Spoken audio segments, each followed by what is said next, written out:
Hello and welcome. In this video, we are going to guide you through the process of uploading your course to the iGOT CBP portal. Now, let's take a look at the main sections we will cover in this video. First, we will go over the checklist for course upload, ensuring you have everything ready before you start uploading your course. Next, we will walk you through starting the upload process, where we will guide you through the login steps and getting started on the portal. Then, we will dive into setting up your course details, including how to add your title, configure access permissions, and upload your thumbnail and organization logo. After that, we will guide you through the process of adding course content, whether you are uploading videos, adding links, or setting up quizzes for each module. Once your modules are set up, we will move on to configuring the final assessment, where we will show you how to set score cutoffs and upload your questions. Additionally, there is an optional reference section where you can upload extra resources for your learners. Next, we will review how to complete your content settings, which includes writing a compelling course summary, adding relevant keywords, and defining your course's knowledge levels and competency areas. Before submitting your course, we will walk you through the Content Quality Framework, CQF, to ensure your course meets the platform's quality standards. Finally, we will show you how to preview your course and either save it as a draft or submit it for review. Before you start the upload process, it is important to have everything ready to ensure a smooth experience. Here is a quick checklist of what you will need. First, course videos. Make sure all your course videos are ready to go. Second, module names. If you are using a module structure, prepare the names of your modules in advance. Third, YouTube links. If you plan to use videos from your MDO YouTube channel, have those links ready. Fourth, reflection quiz questions. You will need questions for each module, either in a Word file for manual upload or using the platform's bulk upload feature. The questions and options should follow the Excel template provided by the system. Fifth, final assessment questions. Prepare your final assessment questions ahead of time.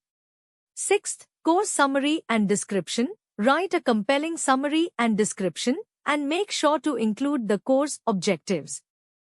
Seventh, thumbnail and organization logo. Have your course thumbnail and organization logo ready to upload.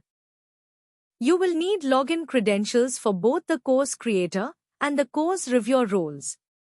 These should be to different individuals from the same organization. The course creator is responsible for uploading the course to the portal, while the course reviewer will be responsible for reviewing the course before it is published on the iGOT portal. You can get these credentials from your MDO leader, or you can request access by writing to mission.karmyogi@gov.in. Keep everything neatly organized in a folder for easy access during the upload process. Once you have got everything ready, head over to the CBP portal at cbp.igotkarmyogi.gov.in. To get started, simply click on the Click Here to Login tab. You will have two options for logging in.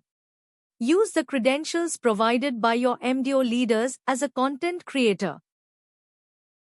Or log in via OTP, one-time password, sent to your registered phone number. Once logged in, you will be directed to the Content Creator tab.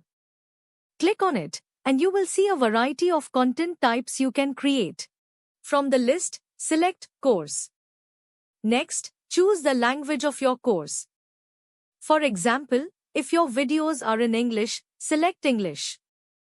If they are in a regional language, choose the appropriate language. Once you have made your selection, click Save and Proceed. Now, you will need to provide some basic details about your course, like the title, target audience, thumbnail, and logo. Start by adding your course title.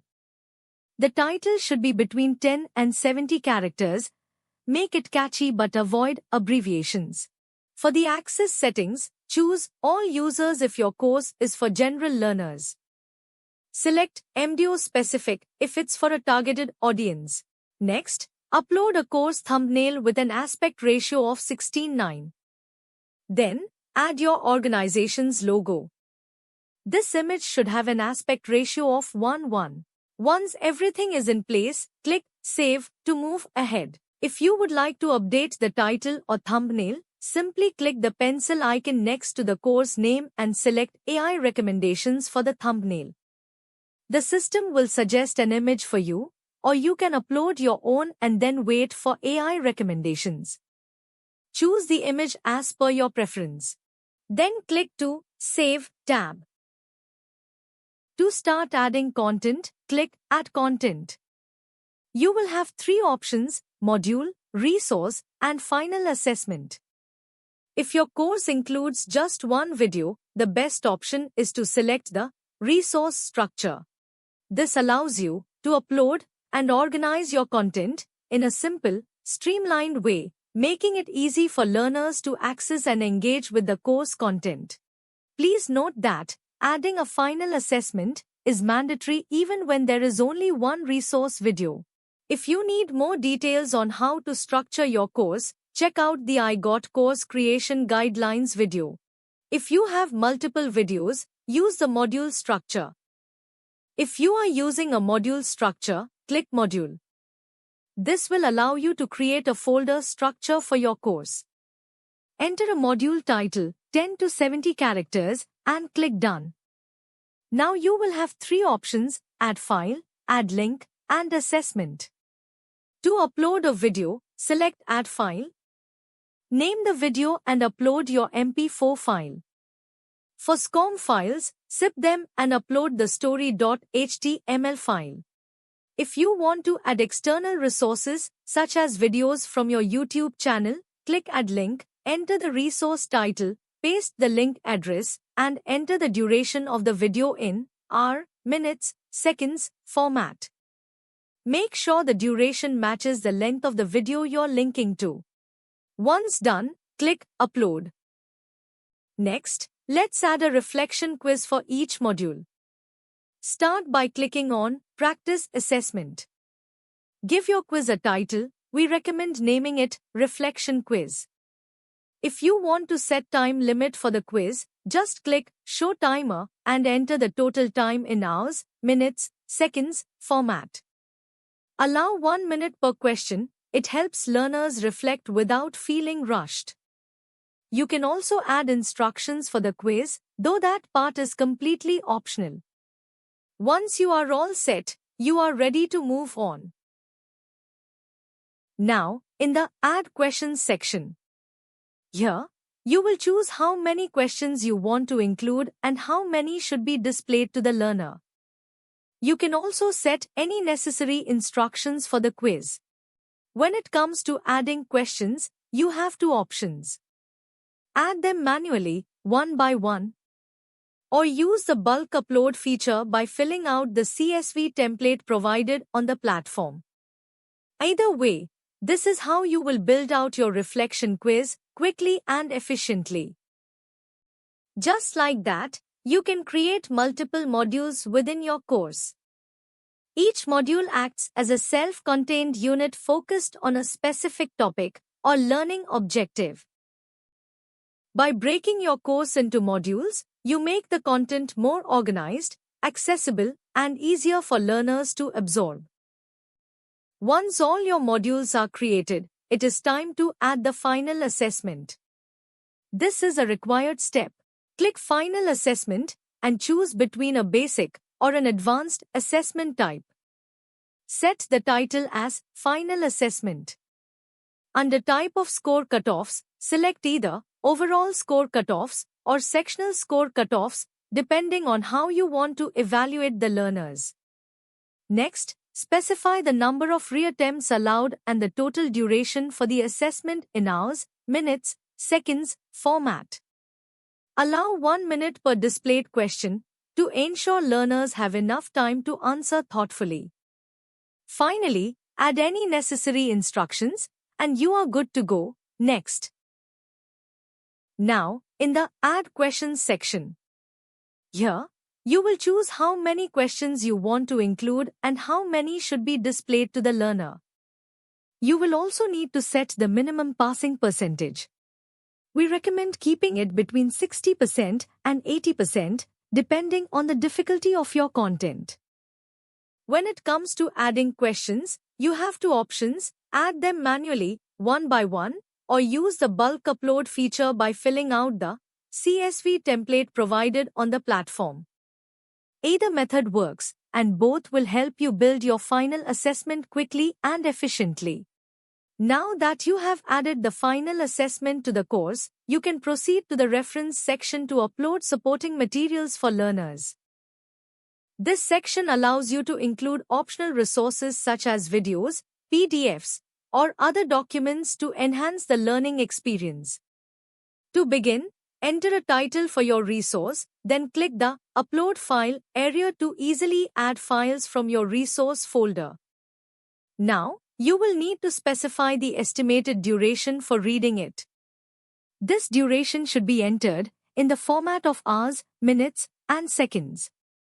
To calculate a reasonable reading time, you can assume an average reading speed of 160 words per minute. Take the total word count of your reference document and divide it by 160 to determine the estimated reading duration. This helps ensure learners are given adequate time to read and reflect on the material without feeling rushed. Once you have entered the duration, go ahead and click the Upload tab to add your reference file. With that complete, you can now move on to the Teacher Notes section. The Teacher Notes section is optional. You can choose to use it if needed. If it is not needed, you can simply skip this step. In the Content Settings section, it is time to fine-tune your course details. Start by adding a well-written summary that gives learners a quick overview of the course. Then, include a detailed description of your course content. Make sure the description clearly outlines the learning objectives. This helps learners understand what they will gain from the course. Also, ensure that your content fits within the platform's character limits. To make your course more discoverable, don't forget to add the relevant knowledge level and keywords that accurately describe your content. These help learners find your course more easily on the platform. Once that's done, it is time to focus on aligning your course with the right competencies. We strongly encourage you to use only the competencies that are truly relevant to your course. Here's how you can add them. First, select the competency area that best fits your content. Next, choose a competency theme that aligns with your course objectives. You can either pick from the displayed list or find it quickly by typing in the search bar.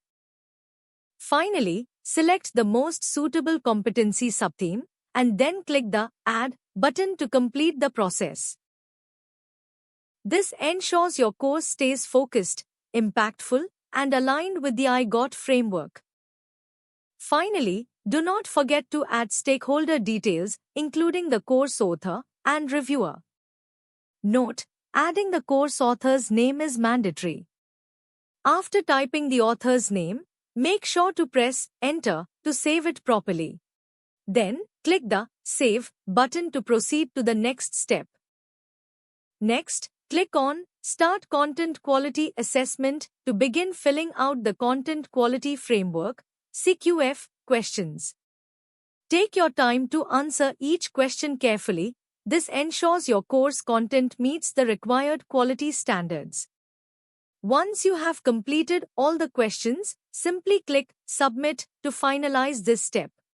Before submitting your course for review, it is important to review how it will appear to learners. To do this, click on Preview TOC. This feature allows you to see the structure of your course, including all modules, reference, and assessments. Verify the sequence of content. Ensure that all titles, descriptions, and instructions are accurate and complete.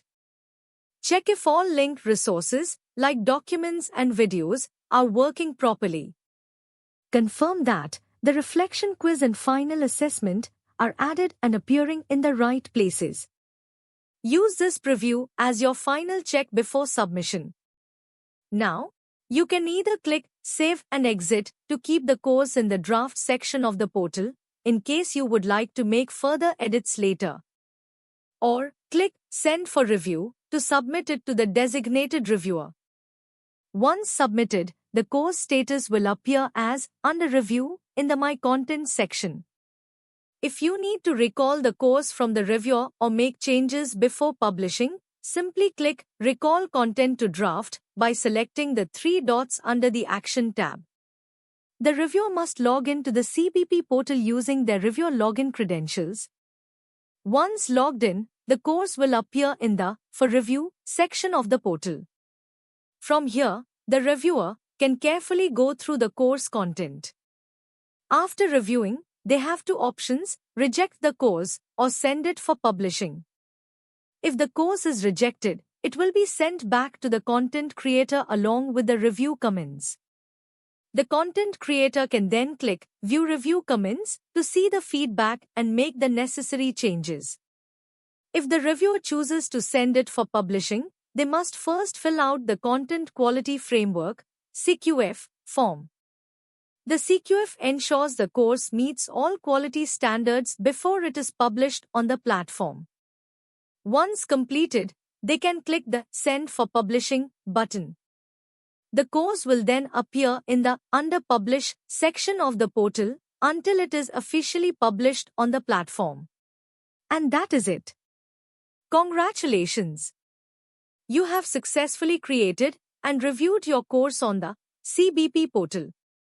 You are now one step closer to empowering learners through high-quality content.